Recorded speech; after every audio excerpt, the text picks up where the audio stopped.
Hello, hello. Welcome back to a Prog Rock Christmas. Today, we are taking a look at Steve Hackett's second solo album and the first album he made after he left Genesis, Please Don't Touch, released in 1978.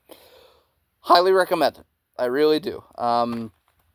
So Steve Hackett, of course, was part of Genesis and felt sort of like he was being pushed out of the band on Winded Wuthering, because again, he only got writing credit on, I believe, 3 of the 9 tracks on that album. And then he was essentially like almost like he doesn't really shine on the live album Seconds Out from '77, and he actually left it during the production of that album.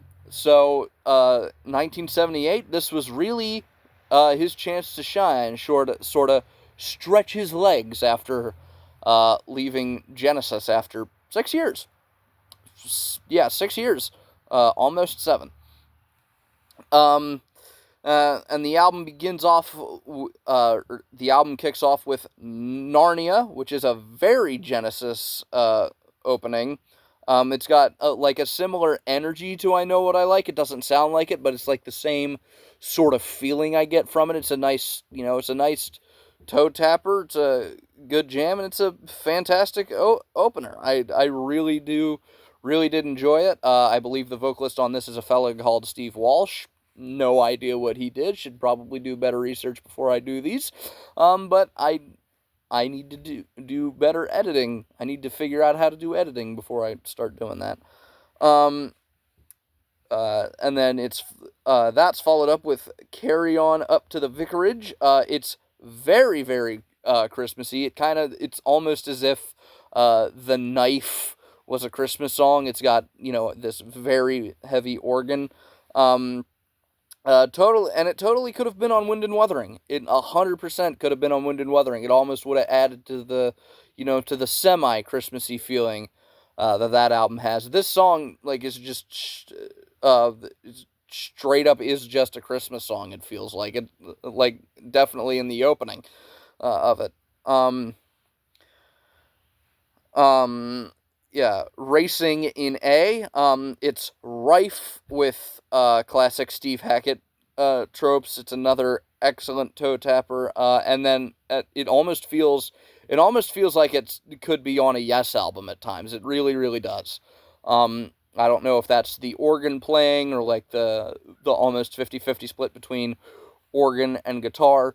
It very much does feel like a Yes song at times. And then coming into song number 4 is Kim. It's another very Genesis song. It's an instrumental, and it's got lots of flute. This could definitely be on either Foxtrot. Could add a bit of length to. I forgot the name of it. It's not the musical box. The one, Nursery Crime. It could definitely add, like 2 and a bit minutes to Nursery Crime to get that album up to the, the 41-minute mark.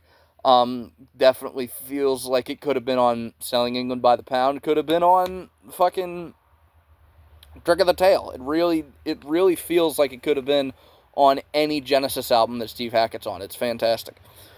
And then How Can I? It's got a very similar feeling to Cinema Show. It's, it's more Christmassy than Cinema Show, significantly more Christmassy, because Cinema Show is not Christmassy. This one very much is. And it's a great way to close side 1. So overall, side 1, very good, very, very good. A good 20-ish minutes of great stuff from Steve Hackett. Again, Steve Hackett, he was in the band for a very brief time, but he made some iconic stuff with Genesis, and he continues even today. He just released an album this year. He continues today to be a fantastic fucking musician. And then side 2 opens with an album, or with a song called Hoping It Will Last. or Hoping Love Will Last. It's the first in a suite of songs that take up the entirety of side two. It's divided up much like how the last couple of songs on Wind and Wuthering are kind of a suite because they all really smoothly transition into each other. Um, it's the first song in a suite. It certainly feels like the beginning of a suite for the first like minute and a half. And then it goes into like this love song thing.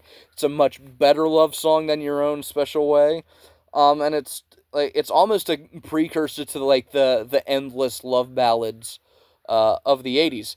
And just a it's just fantastic, and it has a very, very proggy midsection. Very, very proggy midsection. Yeah, and then Land of a Thousand Autumns. It's a very Genesis-y synth and acoustic guitar interlude. That again could have been on Wind and Wuthering, could have been on Trick of the Tail. Would definitely have added something to. And then there were three, but Steve Hackett had no involvement with that album. Again, it's a very cool interlude, very, very Genesis-y moment. So it really shows just how much of that classic Genesis feeling Steve Hackett was. And then we get to the title track. It's a very, very Genesis instrumental, complete with mellotrons and a million time signature changes. It would have perfectly fit on Wind and Wuthering. Would have fit perfectly on there. Just again, Tony Banks is kind of the best and worst of Genesis because Wind Wuthering would have been much better if some of this material would have gone on there. Some of this material was intended for it, and then Tony Banks and Mike Rutherford weren't super receptive to it. Song number 9. The voice of Nakam. It's very weird. It's almost King Crimson-like, and it ends with a moment almost out of The End of the Lamb Lies Down on Broadway. It's almost like the last, half of that fourth side a little bit. It kind of feels like that. It feels like it's a leftover from The Lamb in a way, even though I don't think it is. I think a lot of the stuff that Steve wrote for The Lamb wound up on Voyage of the Acolyte.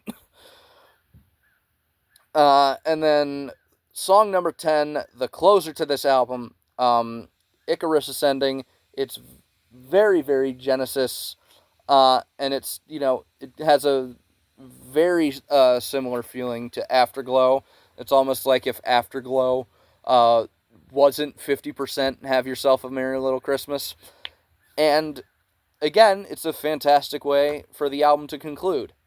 I highly recommend it. It is now on the list of albums that I need to acquire on physical media in the future. It's very, very good, and a very Christmassy prog album. So if you don't want to listen to the endless barrage of stuff of Christmas music from the 30s through the 60s, I'm not bashing that stuff. I really love that stuff. But if you want something a little bit different, something with a little bit more oomph behind it, this is not a bad substitute.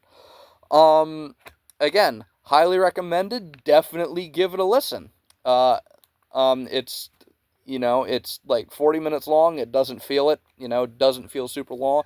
Wind and Wuthering almost feels like if Wind and Wuthering was a double album, it almost feels like the final product of Wind and Wuthering that we got is the weaker second disc of what the double album would have been, of what a double album version of that album would have been if this stuff was included.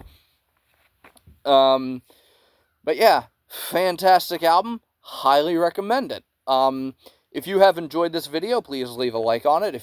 if you have something to add, please feel free to do so in the comment section down below. If you want to continue along my musical journeys with me, please feel free to subscribe. If you want to hear me talk about something other than music, I have a podcast with two of my buddies. It's called Dorkies. I will leave a link to the most recent episode of that in the description below. And if you want to hear what I happen to be listening to that day, or a 15-second segment at least, you can follow me on Instagram at Sean_Heaster1979. I post a 15-second segment of a song on my story there every single day. And with that, I would like to thank you all very much for watching, and I'll see you all in the next one. Bye-bye.